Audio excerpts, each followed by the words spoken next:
Hello everyone and welcome back to our channel. Today I'm going to show you a quick and easy way to remove all tagged photos of yourself on Facebook.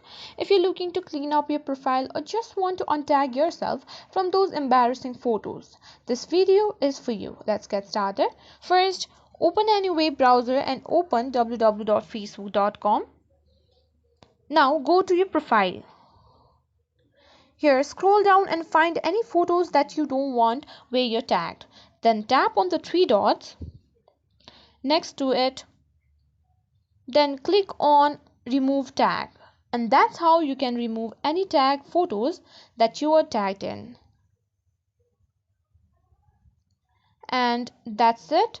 You've successfully removed tagged photos on Facebook. If you found this tutorial helpful, don't forget to give it a thumbs up and subscribe to our channel for more tech tips and tricks.